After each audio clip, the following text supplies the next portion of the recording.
શંકરભાઈ તો જીવનમાં બહુ બધું મેળવ્યું. એમના પરિવારે શું મેળવ્યું શંકરભાઈ પાસેથી?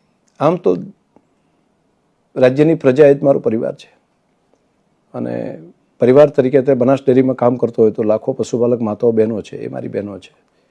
એટલે વ્યક્તિગત રીતે પરિવારમાં જોઈએ તો કુટુંબમાં દીકરો, દીકરીઓ, ભાઈ, બાપુજીનું હમણાં દેહાંત થઈ ગયું 100 વર્ષની ઉંમરે, બા છે, બધા સંતોષ છે અને બધાને અપેક્ષાઓ ઓછી છે. અને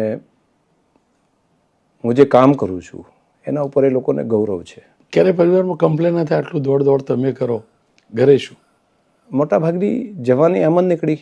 એટલે 27 વર્ષની ઉંમરથી કરી અને અત્યારે 55 વર્ષની ઉંમર થઈ એટલે જવાનીનો મોટાભાગનો સમયગાળો તો આ જ રીતે સંગઠનના કામ અને ધારાસભ્ય તરીકે હોવું કે આ કામની અંદર હો. બાળકો પણ મોટા થઈ ગયા અને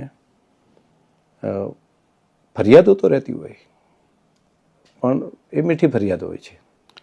શંકરભાઈને બધા રાધનપુર પછી ચોક્કસથી જાણે, એમનું જીવન જાણે, કોઈને કોઈ માધ્યમમાં ક્યાં લખાયું હશે, વંચાયું હશે, ટેલિકાસ્ટ હશે, પણ એ પહેલાંનું બહુ ઓછા લોકો જાણતા હશે. સંઘવાળી ભૂમિકા પણ આપી ગઈ. વિદ્યાર્થી કાળ કોઈએ જાણ્યો નથી. ખરેખર કેવો હતો? તોફાની હતો, શાંત હતો? નહીં, હું બહુ તોફાની સ્વભાવ નહોતો. ગામડાનો સાદો સીધો વિદ્યાર્થી હોય. ગામડેથી મારું ગામ વડનગર, રાધનપુર તાલુકાનું, ત્યાંથી જેતલપુરા કરીને ગામ, ત્યાં સુધી કાચા ધૂળના રસ્તામાં ચાલતા જવાનું, ત્યાંથી પછી બસમાં બેસીને રાધનપુર જવાનું. રાધનપુર પણ ત્યાંથી એટલે 18-20 કિલોમીટર જેટલું થાય. એટલે ધૂળિયા રસ્તે કાયમી ચાલતા જવાનું, પછી બસ પકડવાની, બસમાં બેસીને ત્યાં જવાનું. હા, નાનપણ હોય તો થોડું તોફાન બીજું એ રહેતું હોય, પરંતુ બહુ તોફાની કે ઝઘડાખોર કે એ ટાઈપનો સ્વભાવ બહુ વિદ્યાર્થી કાળ દરમિયાન બહુ નહોતો. અલગ અલગ સમયે અલગ અલગ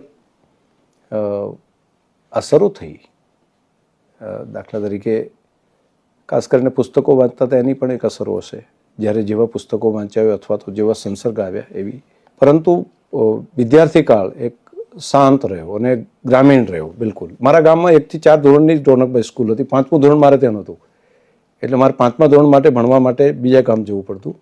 અને એ રોજ એ કાંટાળો રસ્તો હતો નેડિયાની અંદર થઈ અને મેં ચાલતા રેતની અંદર નેડિયામાંથી જતા. ચોમાસામાં તો એટલું કાદવ હોય અને બધું પાણી ભરેલું, એટલે આખું 3 કિલોમીટર અમારે કાદવમાં ચાલતા ચાલતા જવાનું. એટલે ચપ્પલે પહેરાય નહીં અને ફરજિયાત કાદવમાંથી જ જવાનું હોય. તો ગામડું મેં માણ્યું અને ગામડાની અંદર એ ગાયોની સાથે, એ ખેતીની અંદર, એ મિત્રોની સાથે ઝાડ ઉપર ચડવાનું, એ ગામડું જેને ટિપિકલ ગામ કહેવાય, ગામના તળાવમાં તરતા શીખ્યો. તો એ ગામના બાકી છોકરાઓની સાથે ગામના ગુંદરે પીંપળો છે તો પીંપળા ઉપરથી કૂદકા મારીને જેમ એ જ રીતે એક ટિપિકલ ગામનું જીવન એ રીતે જીવ્યો. ગામમાં એ વખત નેતાઓ પણ તો આવતા હશે. એ વખતે ક્યારે થતું હતું કે એમના જેવી ખાદી પહેરીને હું પણ નેતા થયું? ના, એવું બહુ નહીં આવતું. મારા ત્યાં ખોડીદાન ઝુલા એક હતા, ઝુલા સાહેબ, એ ત્યારે બાંધકામ મિનિસ્ટર હતા અને ત્યારે હું નાનો, એટલે મારા બાપુજીને પટેલ તરીકે ઓળખે એટલે ત્યાં સ્વાભાવિક ગામમાં આવીને કે પટેલને ત્યાં આપણે જઈએ તો તે આવતા અને ત્યાં એમની ગાડીઓને બધું જોતા. ત્યારે એમ નવું ને આશ્ચર્ય લાગતું. ત્યારે આ રાજનીતિ કે એવી કશું ખબર નહીં, પણ એમ લાગે કે ઝુલા સાહેબ એટલે બહુ મોટા માણસ અને એ રીતે આવે તો અમે પાણી, ચા ને એવું બધું લઈને ત્યાં જતા અને મહેમાનો આવતા હોય તો એને ચા પાણી પીવડાવીએ એવી વ્યવસ્થા કરીએ. અને અમારા ડેલું અને ઘર બેની વચ્ચે વાહ અમારે છે, એટલે ડેલી એમાં બધા બેસે અને પછી વચ્ચેનું ચોક અને પછી બાકીનું મકાન. તો એ વચ્ચેના ચોકમાં બધા ડોલિયા નાખીને બધા બેસતા અને એ સમય મેં જોયેલું. પણ ત્યારે કોઈ સપનું રાજનીતિમાં જવાનું ત્યારે નહોતું, એ પછી પણ નહોતું. ઇવન મેં 1 અઠવાડિયા પહેલાં સુધી મને ખબર નથી જે ફોર્મ ભર્યું ત્યારે કે હું રાજનીતિની અંદર જઈશ કે એવું મારા મનમાં કોઈ વિચાર જ નહોતો. શંકરભાઈ ચૌધરી રાજનેતા ના હોત તો શું હોત? શિક્ષણનું કામ હું કરતો હોત. શિક્ષણ અને વ્યસન મુક્તિનું આ 2 કામોની અંદર એ ટાઈમથી છે જ્યારે નાનપણ થયું હતું ત્યારે પણ લાગતું હતું. અને બાકી ખેતીમાં મને બહુ રસ.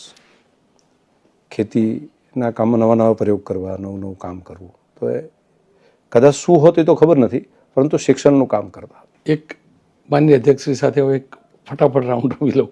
શંકરભાઈના જીવનની સૌથી પ્રિય વ્યક્તિ કોણ? આખી સૃષ્ટિ પ્રકૃતિના અંદર રહેલા તમામ જીવો એ મારા માટે તો પણ વ્યક્તિ તરીકે પ્રિય છે. વ્યક્તિ તરીકે એક્ઝેક્ટ ન કહી શકું, હું પ્રેમને વેચી ન શકું. પ્રિય નેતા કોણ? મોદી સાહેબ ગમતા નેતા કે પ્રિય નેતા? પ્રિય નેતા, ગમતા નેતા બંને. શંકરભાઈના 3 ક્ષેત્રમાંથી સહકાર સરકાર અધ્યક્ષ સૌથી વધુ ગમતું કયું કામ કે જેમાં દિલથી આનંદ થયો હોય? જ્યારે જે મળ્યું તે ત્રણે બહુ ગમ્યા. તો પણ એક જ પસંદ કરવાનું હોય તો? સ્પીકરનું કામ. હવે તમારા પક્ષમાંથી કહેવામાં આવે કે સ્પીકર તરીકે યથાવત રહો અથવા પછી સરકારમાં હો, તો બેમાંથી એક પસંદ કરવાનું હોય તો? પસંદ કરવાનું આવું કોઈના ભાગમાં કોઈને પૂછવામાં આવતું નથી હોતું.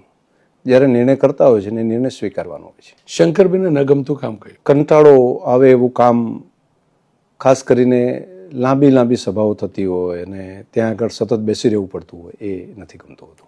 શંકરભાઈએ બહુ બધા મુખ્યમંત્રીના કાર્યકાળમાં રાજનીતિ કરી. સૌથી શ્રેષ્ઠ કાર્યકાળ કયા મુખ્યમંત્રીનો લાગ્યો? આનંદીબેન, વિજયભાઈના સમયમાં તો જાજુ નહોતા, વિજયભાઈ, નરેન્દ્રભાઈ, એ પહેલાંના એ પછીના બેસ્ટ? મોદી સાહેબનું એક વ્યક્તિત્વ જ અલગ હતું આખું, અને એમને બાકી બધી બાબતોમાં કેમ કે એમની વિચાર, એમનો ત્યાગ, સમર્પણ, પુરુષાર્થ, આઈડિયા, ડિસિઝન ઝડપી લેવાની બાબતો, અનુકંપા, આ બધી બાબતો પ્રેરણારૂપ કાયમી રહી. બાકી બધાએ પણ સારું જ કામ કર્યું. રાષ્ટ્રપુરુષ કયા ગમતા? મને વિવેકાનંદજીનું જીવન સારું લાગ્યું. અંતિમ સવાલ, ગમતો જિલ્લો કયો, થરાદ કે બનાસકાંઠા?